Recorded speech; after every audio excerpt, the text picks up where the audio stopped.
আজ আমি তৈরি করে দেখাবো ভুনা খিচুড়ি। খুব সহজেই মটর দিয়ে এই ভুনা খিচুড়িটা আমি যেভাবে রান্না করি সেই পদ্ধতিটাই আপনাদের সাথে শেয়ার করব। আসসালামু আলাইকুম, কেমন আছেন বন্ধুরা? আল্লাহর রহমতে আলহামদুলিল্লাহ আমি অনেক অনেক ভালো আছি। বন্ধুরা, আজ ভীষণ লোভনীয় স্বাদের খিচুড়ি তৈরি করে দেখাবো। আজ আমি ভুনা খিচুড়িটা মটর দিয়ে খুব সহজ পদ্ধতিতে তৈরি করব।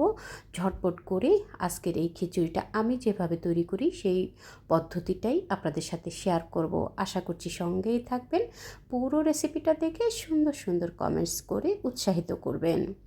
ভুনা খিচুড়িটা তৈরি করার জন্য এখানে আমি 3 কাপ পরিমাণ সুগন্ধি পোলাওর চাল নিয়েছি। সাথে আমি 1 কাপ পরিমাণ মশারির ডাল এবং মুগ ডাল মিলিয়ে 1 কাপ পরিমাণ নিয়েছি। টোটাল এখানে আমার 4 কাপ আছে। ভালোভাবে ধুয়ে পরিষ্কার করে আমি 20 মিনিট পানিতে ভিজিয়ে রেখে এরপর একটা স্ট্রেনারে এভাবে করে চাল ডালটাকে ভালোভাবে মিশিয়ে নিয়ে ছেঁকে তুলে রেখেছি, পানিটা সম্পূর্ণভাবে ঝরে যাওয়ার জন্য। চুলায় একটা প্যান বসিয়ে দিয়ে প্যানে আমি 1 কাপ পরিমাণ সয়াবিন তেল দেব। বন্ধুরা, আপনারা চাইলে এখানে হাফ ঘি এবং হাফ তেল দিয়েও এই খিচুড়িটা রান্না করতে পারেন। আজ আমার হাতের কাছে ঘি না থাকায় আমি শুধু তেল দিয়েই রান্না করছি। তো তেলটার ভিতরে আমি 4-5টা শুকনো মরিচ, দারচিনি 2-3 টুকরা, এলাচ 6-7টা, একটা তেজপাতা ছিঁড়ে দিয়েছি, আর এখানে আমি লং দিয়েছি 6-7টা। দিয়ে যখন একটু সুন্দর ফ্লেভার ছড়িয়ে গেছে ঠিক সে সময় আমি 1 কাপ পরিমাণ পেঁয়াজ কুচি দিয়ে দিলাম। পেঁয়াজটাকে কিছুক্ষণ নেড়ে চেড়ে ভেজে নেব।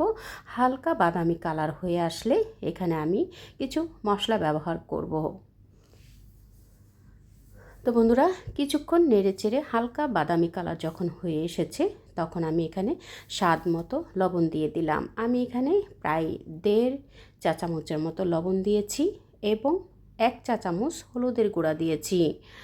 একটু হলুদের গুঁড়া, একটু লবণ দিয়ে আরও কিছুক্ষণ পেঁয়াজটাকে নেড়ে চেড়ে ভেজে নেব। এতে করে খুব দ্রুতই কিন্তু পেঁয়াজটা বেরেস্তা কালার হয়ে আসবে।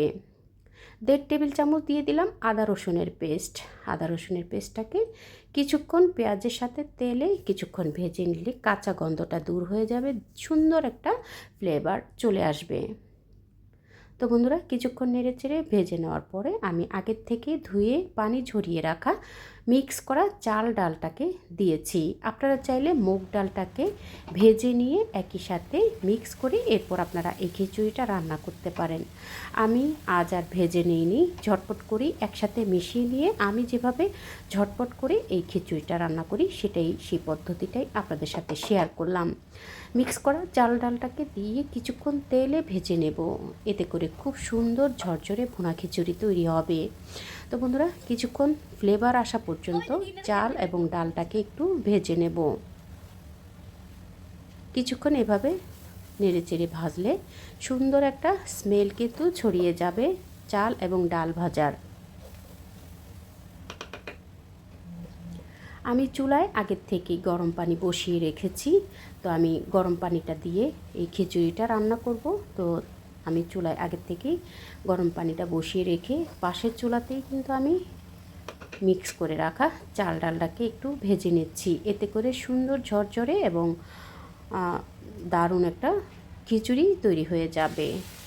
তো এখন আমি গরম পানি দিয়ে দিলাম, যতটুকু চাল ডাল তার ডাবল আমি পানি দিয়ে দেব।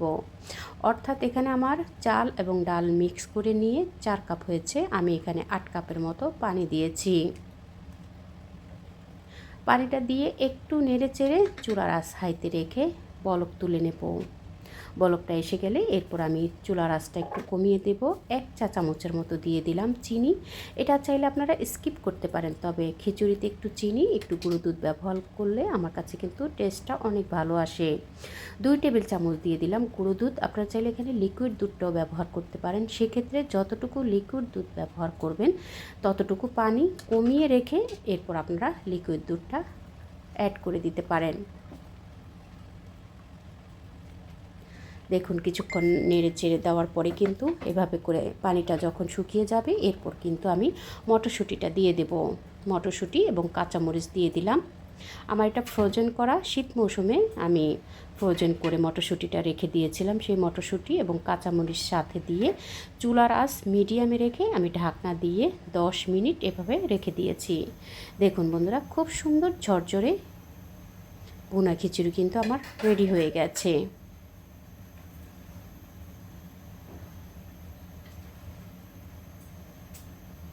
এখন আমি একটু নেড়ে চেড়ে দিয়ে এরপর আবারও 10 মিনিটের জন্য আবারও চুলার আঁচ স্লোতে রেখে এরপর আমি খিচুড়িটাকে সার্ভ করে নেব। দেখুন বন্ধুরা, খুব সহজেই কিন্তু তৈরি হয়ে গেল আমার ভুনা খিচুড়ি। ঝটপট করেই আজকের এই ভুনা খিচুড়িটা তৈরি করেছি। আপনারা চাইলে এই পর্যায়ে আসার পরে কিছুটা ঘি ব্যবহার করতে পারেন। যেহেতু আমার হাতের কাছে আজ ঘি নেই, যার কারণে আমি ঘিটা স্কিপ করে নিয়েছি। তৈরি হয়ে গেল আমার ভুনা খিচুড়ি।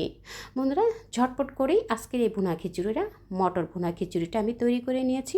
আশা করছি আপনাদের কাছে ভালো লেগেছে।